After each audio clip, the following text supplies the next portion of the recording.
तो hello everyone, मैं प्रकाश आप लोगों का स्वागत करता हूं अपने एक और नई वीडियो में। और आज की इस वीडियो में मैं आप सभी को बताने वाला हूं कि एसएससी एमटीएस का 9 अक्टूबर का जो फर्स्ट शिफ्ट का पेपर है वो हो चुका हुआ है।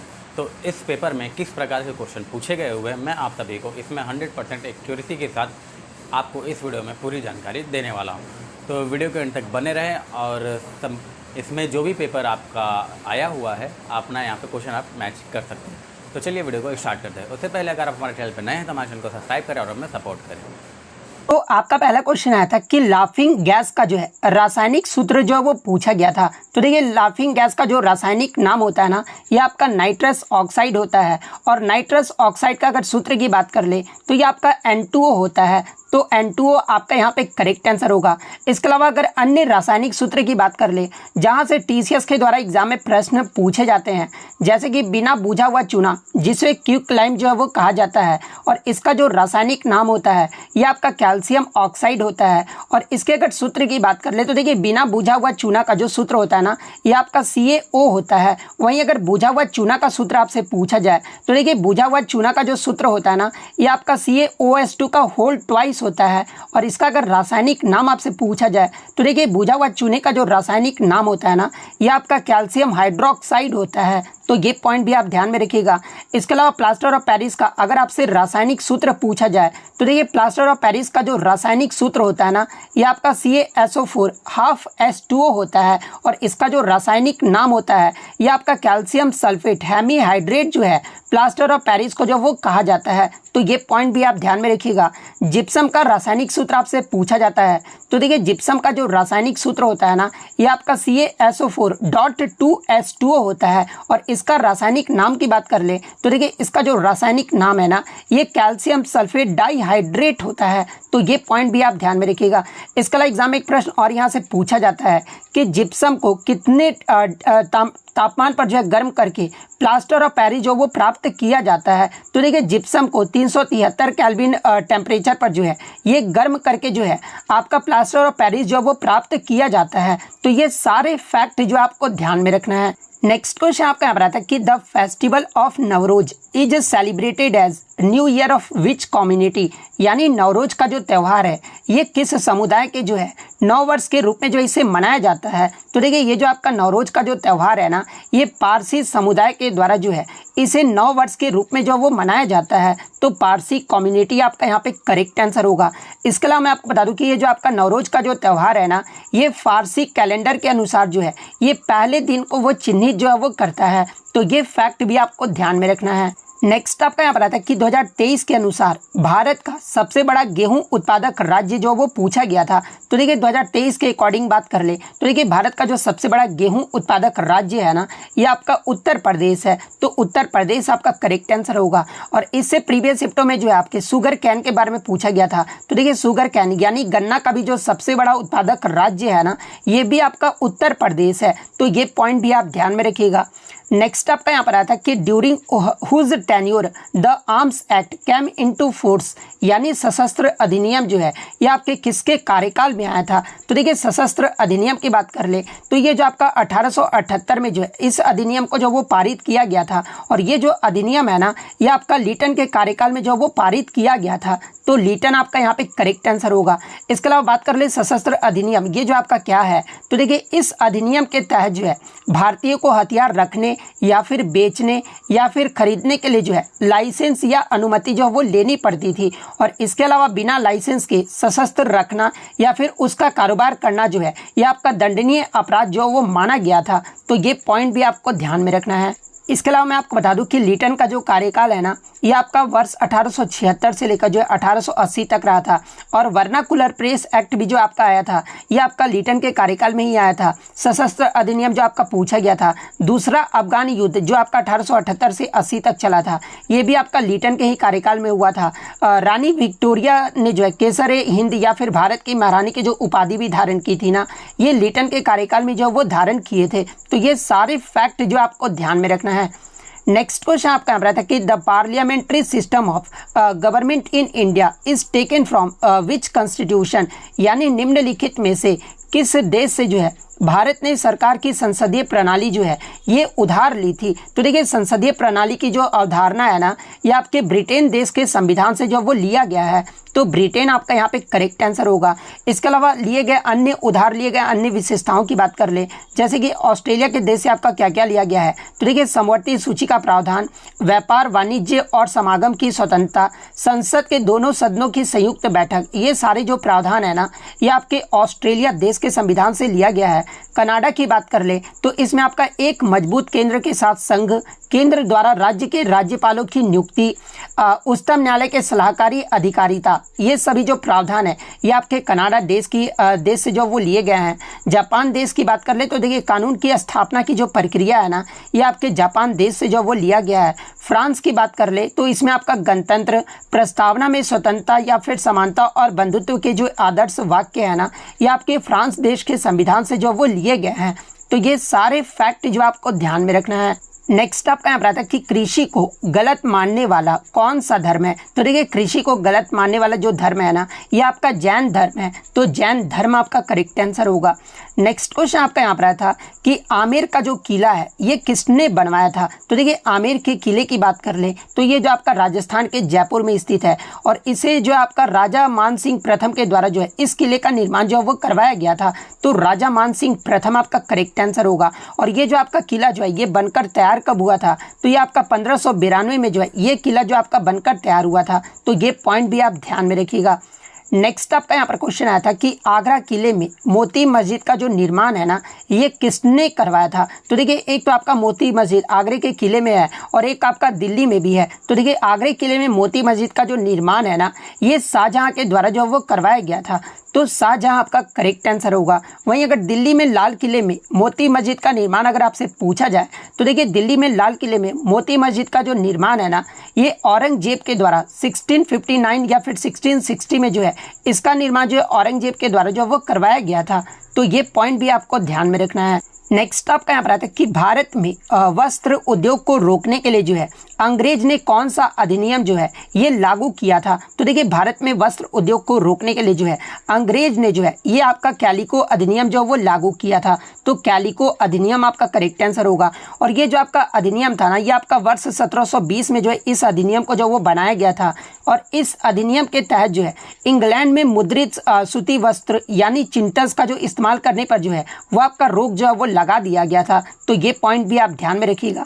नेक्स्ट क्वेश्चन आपका यहाँ पर आता है कि रोशनी कुमारी, कुमुदनी लखिया और एक आपका नाम था शोभना नारायण, इन तीनों का जो संबंध है ना, ये किस नृत्य से है। तो देखिए रोशनी कुमारी, कुमुदनी लखिया और शोभना नारायण का जो संबंध है ना, ये आपके कथक नृत्य से है। तो कथक आपका यहाँ पे करेक्ट आंसर होगा। इसके अलावा कुमुदनी लखिया के पुरस्कार के बारे में एग्जाम में पूछा जाता है। तो देखिए कुमुदनी लखिया के अगर पुरस्कार की बात कर ले तो देखिए इन्हें 1987 में जो है भारत सरकार के द्वारा पद्मश्री अवार्ड से सम्मानित किया गया था। इन्हें 2010 में जो है पद्म भूषण से सम्मानित किया गया था। 1982 में जो है इन्हें संगीत नाटक अकेडमी पुरस्कार से भी जो वो सम्मानित किया गया था। इसके अलावा जो आपका कालिदास सम्मान दिया जाता है मध्य प्रदेश सरकार के द्वारा, तो इन्हें 2002-3 में जो है आपका कालिदास सम्मान से भी जो वो सम्मानित किया गया था। इसके अलावा मैं आपको बता दूं कि संगीत नाटक अकेडमी के द्वारा जो आपका टैगोर रत्न पुरस्कार दिया जाता है और इन्हें इस पुरस्कार से जो है ये आपका 2011 में जो वो सम्मानित किया गया था। इसके अलावा केरल राज्य सरकार के द्वारा जो गोपीनाथ देशीय नाट्य पुरस्कार दिया जाता है, इन्हें इस पुरस्कार से जो है ये आपका 2021 में जो वो सम्मानित किया गया था। तो ये सारे फैक्ट जो आपको ध्यान में रखना है और एग्जाम में यहाँ से प्रश्न जरूर बनेगा। आप देख लीजिएगा कि गोपीनाथ देशीय नाट्य पुरस्कार जो ये किस राज्य सरकार के द्वारा दिया जाता है। तो ये आपका केरल सरकार के द्वारा जो है वो दिया जाता है। इसके अलावा कथक के अगर अन्य प्रमुख कलाकारों की बात कर ले तो देखिए शंभू महाराज, जिन्हें 1955 में संगीत नाटक अकेडमी पुरस्कार से सम्मानित किया गया था, सुंदर प्रसाद, इसके अलावा मोहन राय कल्याणपुरकर, इसके अलावा बिरजू महाराज, जिन्हें 1964 में संगीत नाटक अकेडमी पुरस्कार से सम्मानित किया गया था।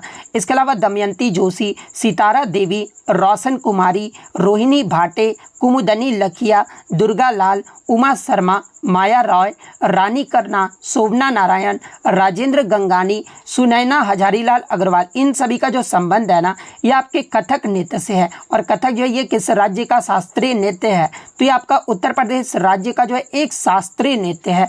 तो ये फैक्ट भी आप ध्यान में रखिएगा। नेक्स्ट आपका यहाँ पर आता है कि निम्नलिखित में से किस भारतीय खिलाड़ी ने जो है क्रिकेट विश्व कप 1983 के फाइनल मैच में जो है सबसे ज़्यादा अधिक रन जो वो बनाए थे? तो देखिए 1983 का जो आपका क्रिकेट विश्व कप का जो फाइनल मैच खेला गया था ना, वो आपका भारत और वेस्ट इंडीज़ के खिलाफ खेला गया था। और इसमें भारतीय खिलाड़ी जो सबसे ज़्यादा रन मारे थे ये आपके कृष्णमाचारी श्रीकांत थे। कृष्णमाचारी श्रीकांत ने जो है वेस्ट इंडीज़ के खिलाफ आपके 57 गेंदों पर जो वो 38 रन जो वो बनाए थे। तो कृष्णमाचारी श्रीकांत आपका यहाँ पे करेक्ट आंसर होगा।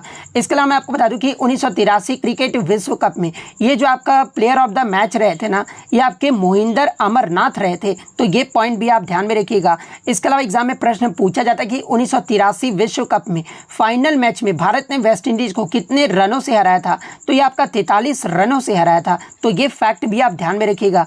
वहीं अगर बात कर ले 1983 का क्रिकेट विश्व कप में भारतीय टीम के कप्तान कौन रहे थे? तो ये आपके कपिल देव रहे थे। और कपिल देव ने ही जो है आपके पूरा टूर्नामेंट में सबसे ज़्यादा जो रन है वो बनाए थे, जो कि आपके 303 रन जो है ये बनाए थे। और ये जो आपका किसी भी भारतीय खिलाड़ी के द्वारा जो है ये आपका सर्वाधिक रन जो है वो बनाया गया था।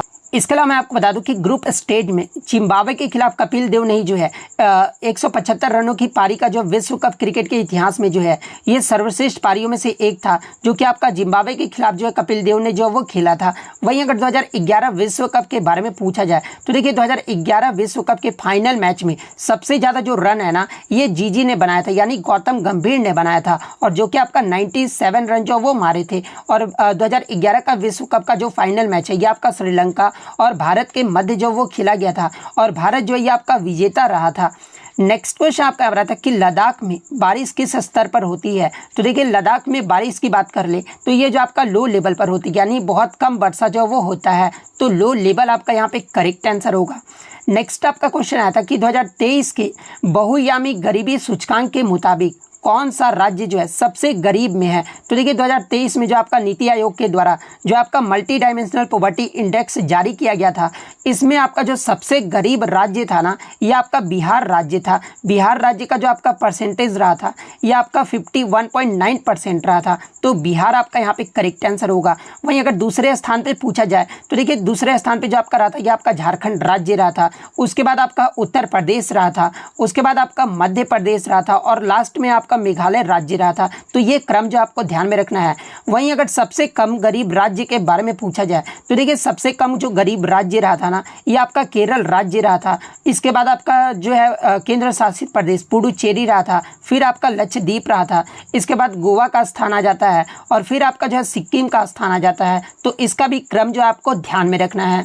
नेक्स्ट आपका यहाँ पर आता है कि Shashi Tharoor was appointed to which parliament committee in 2023, यानी शशि थरूर को जो है 2023 में किस संसद समिति में जो है वो नियुक्त किया गया था? तो देखिए 2023 में शशि थरूर को जो है ये आपका एक्सटर्नल अफेयर्स यानी विदेश मामलों की अस्थायी समिति का जो है इन्हें अध्यक्ष जो वो बनाया गया था। तो एक्सटर्नल अफेयर्स आपका करेक्ट आंसर होगा। नेक्स्ट क्वेश्चन आपका यहाँ पर आया था कि जेफरी बाबा इज रिलेटेड टू, यानी जेफरी बाबा जो ये किससे संबंधित है?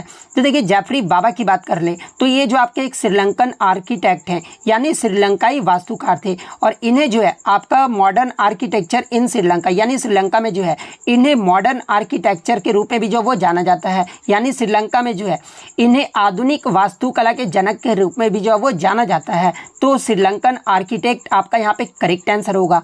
नेक्स्ट क्वेश्चन आपका यहाँ पर आया था किस अनुच्छेद के अनुसार संवैधानिक मशीनरी की विफलता के आधार पर जो है भारत के किसी भी राज्य पर जो है यह आपका राष्ट्रपति शासन जो वो लगाया जा सकता है? तो देखिए मैं आपको बता दूं कि अनुच्छेद 356 के अकॉर्डिंग जो है संवैधानिक मशीनरी की विफलता के आधार पर जो है भारत के किसी भी राज्य पर जो है यह आपका राष्ट्रपति शासन जो वो लगाया जा सकता है। तो अनुच्छेद 356 आपका करेक्ट आंसर होगा। इसके अलावा अगर अनुच्छेद 356 की बात कर ले तो ये आपका राज्य आपातकाल या फिर राष्ट्रपति शासन से जो वो जुड़ा हुआ है। और जब भी किसी राज्य में संवैधानिक तंत्र पूरी तरह से विफल हो जाता है तब केंद्र सरकार द्वारा जो है राज्य सरकार पर अपना अधिकार जो वो स्थापित जो वो कर लेता है। और इसे ही जो आपका राष्ट्रपति के शासन के नाम से भी जो है वो जाना जाता है। अनुच्छेद 356 के तहत राष्ट्रपति जो है किसी भी राज्य में अपना शासन लागू कर सकता है और राज्य सरकार को जो है वो बर्खास्त कर सकता है। इसके अलावा एग्जाम में यहाँ से एक प्रश्न और बनता है आपका पूछा ये जाता है कि आपका जो है पहली बार अनुच्छेद 356 का जो प्रयोग है ना,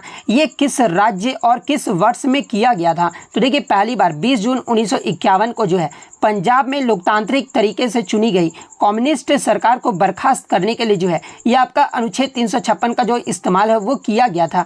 तो ये फैक्ट भी आप ध्यान में रखिएगा। तो ये तो हो गया आपका अनुच्छेद 356 के बारे में। अगर अनुच्छेद 352 की बात कर ले तो देखिए अनुच्छेद 352 जो है ये आपका राष्ट्रीय आपातकाल से संबंधित है और यहाँ से भी एग्जाम में प्रश्न पूछा जाता है कि भारत में अब तक कितनी बार राष्ट्रीय आपातकाल जो है वो लगाया जा चुका है। तो देखिए भारत में अब तक 3 बार जो है वो राष्ट्रीय आपातकाल जो है वो लगाया जा चुका है। कब कब? तो देखिए पहला जो आपका राष्ट्रीय आपातकाल लगाया गया था ये आपका 26 अक्टूबर 1962 को लगाया गया था, जो कि आपका चीन के साथ जो आपका युद्ध हुआ था उस दौरान जो आपका लगाया गया था। दूसरा जो आपका राष्ट्रीय आपातकाल है ना ये आपका वर्ष 1971 में लगाया गया था, जब आपका पाकिस्तान के साथ युद्ध के दौरान जो है ये आपका दूसरा राष्ट्रीय आपातकाल लगाया गया था।